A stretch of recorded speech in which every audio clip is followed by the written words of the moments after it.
ter banheiro, eu vou ter torneiras elétricas, eu vou ter fogão a indução. Tudo isso interfere no tipo de padrão que você vai ter. Então a gente faz esse levantamento de carga, a gente calcula a demanda que você vai precisar, e a partir desse cálculo, desse levantamento, nós obtemos ali o disjuntor que vai ser necessário para a proteção, né, da sua residência. Aí, a partir da corrente desse disjuntor, a gente sabe o modelo da caixa que vai ser utilizado, a faixa de atendimento sua na norma da CEMIG, a partir, né? Ou seja, o tipo de padrão que você precisa vai depender dos equipamentos elétricos que você tem no seu empreendimento, na sua residência, que seja. Você faz uma anamnese, então, o cliente antes, né? Exato, você tem que perguntar dele uma relaçãozinha de carga, pelo menos as principais, as mais pesadas, né? Que hoje em dia, né, eu vou até sair do tema um pouquinho, hoje em dia tá tudo elétrico, né? Você tem fogão elétrico, você tem torneira elétrica, você tem aquecedores, você tem chuveiro com altas potências, então você tem carro elétrico, então tá indo tudo elétrico, então, e isso tudo impacta na sua entrada de energia. Entendeu? Tudo impacta, porque você vai acrescentando coisas, vai chegar um ponto que o seu padrão ele não vai suportar, o disjuntor vai cair, ou a fiação vai derreter, o que seja. Né? Então, quando você está construindo e você já tem uma previsibilidade ali do que você vai ter, você já passa isso ali para o responsável técnico seu, que vai solicitar esse padrão, ele vai fazer uma demanda e vai te falar, o seu disjuntor necessário é esse. Através desse disjuntor, o cabeamento tem que ser esse, a quantidade de hastes de aterramento é essa, tudo isso tem descrito na norma da CEMIG também, entendeu? E quando você, por exemplo, a casa que eu acabei de construir, meu pensamento é, olha, agora o orçamento tá baixo, vou construir ele desse jeito, mas eu quero futuramente fazer uma casa inteligente, né? Colocar... Entendi. Você sempre deixa isso também claro, olha, você vai mudar alguma coisa, futuramente posso deixar uma sobrinha aqui. Então, o que acontece? Se você tem essa pretensão de tornar ela uma casa inteligente, se a alteração da sua carga, né, dos equipamentos elétricos que você tiver, não é uma alteração considerável, né? Na maioria dos casos, quase 99, 98, 97% ali, o padrão já existente atende.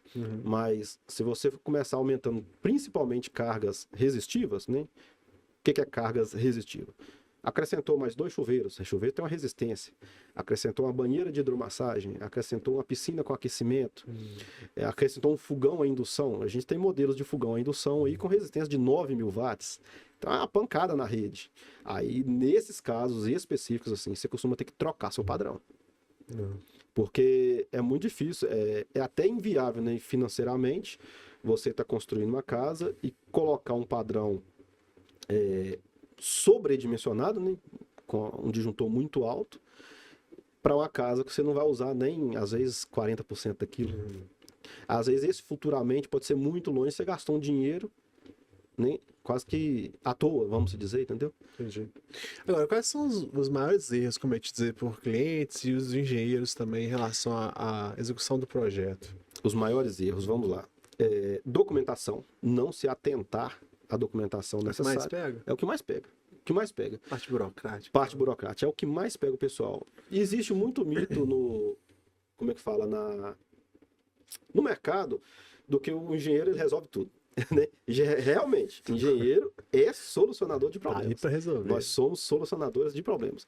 Só que, por exemplo, a CEMIG ela exige, né, tantos documentos que tem muitos consumidores que acham que é só pedir um engenheiro e ele vai se virar.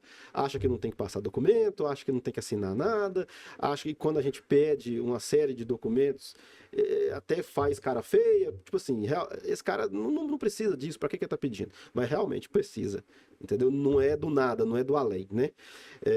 Então, os principais erros é documentação, enviar documentação faltando, não atentar ao formulário. A CEMIG costuma, quase que o tempo todo, quase que de meses em meses aí, ela muda os formulários dela, ela atualiza a versão desse formulário.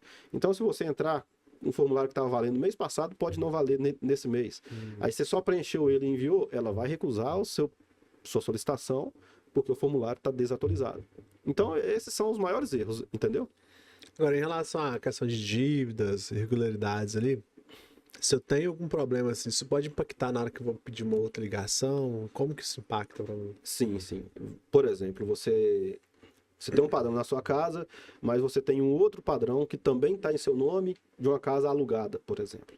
E esse seu inquilino não pagou a conta de energia. É o seu CPF que está lá, ou o seu CNPJ, o que seja. Se você for tentar pedir uma outra ligação para um outro empreendimento seu, quando a gente tenta entrar com o seu CPF ou CNPJ no sistema, o próprio sistema da CEMIG nos barra. Ele não deixa a gente prosseguir com a solicitação. Ele fala lá para a gente que existem restrições junto à CEMIG, que é necessário saná-las primeiro. Aí a gente comunica o cliente para ele estar procurando essas contas. Em alguns casos, alguns casos específicos, a gente consegue até baixar esses PDF dessas contas e enviar eles para o cliente está sanando, e após ele sanar essas contas, aí a gente consegue dar andamento no serviço. O sistema da CEMIG não nos deixa ir para frente se tiver débitos ativos. Agora, quando a gente vai falar de mercado, a gente imagina que você vê muita coisa errada aí, né? Até em relação à questão de segurança. Sim. Quais são os cuidados que o engenheiro tem que tomar, assim, em relação à questão da criação do projeto para ter essa segurança em relação a normas da BNT junto com a CEMIG? Junto com a CEMIG? Então, o principal é a atenção. Por quê? Como é que eu explico? Cada projeto é um projeto, lógico. Cada projeto é um projeto. Mas o que acontece, por ser padrão da CEMIG, tem muito projeto que é parecido. Por exemplo, você tem um empreendimento ali com 8 caixas de medição, aí tem vários empreendimentos com 8 caixas de medição. Então, os projetos eles são bem parecidos, mas a gente não pode simplesmente cair no automatismo e não revisar. Então, o que acontece é a pessoa, o engenheiro, né, alguns profissionais entram no processo automático e deixam esse automatismo tomar conta. E toma reprovas por causa de coisas bobas. Vamos, né, por exemplo, né? Então, assim, atenção no que está se fazendo, porque cada projeto tem a sua particularidade, cada padrão tem sua particularidade, cada subestação da CEMIG tem a sua particularidade, e o ideal é que o cara, vamos supor, a pessoa recebeu uma solicitação para um projeto, ele realmente foque naquele projeto, né, e tenha atenção e responsabilidade ali no que está fazendo, para não ter problema, né? Você está falando que mudou algumas coisas ali, né? Questão de procedimentos aí e normas técnicas da CEMIG. Isso muda com frequência? E o que mudou nos últimos tempos, assim, que os profissionais dessa área têm que se atentar? Então, a CEMIG, ela atualiza formulários, e isso é uma das coisas muito constante muda. Mesmo? Muito constante. Muito costuma, igual, em janeiro a gente teve uma atualização e agora nós já tivemos outra atualização de formulário. Então, pelo menos umas 3 vezes no ano ela muda os formulários. Então, se a gente não se atentar, vamos supor, eu salvei o formulário no computador, quando chega eu vou sempre preencher. Não, você tem que sempre entrar e fazer o download. É o ideal, que aí você sempre pega a versão atual. E com relação a padrão em si, a mudança mais recente que tivemos é em padrões com disjuntores de 63 amperes, sejam eles monofásicos, bifásicos ou trifásicos. Todos esses padrões com disjuntores de 63 amperes, a CEMIG agora ela está fazendo a conexão, porque, como é que eu explico? A conexão da CEMIG junto à sua instalação elétrica, o ponto de entrega de energia, para ramais, quando a entrada é aérea, né?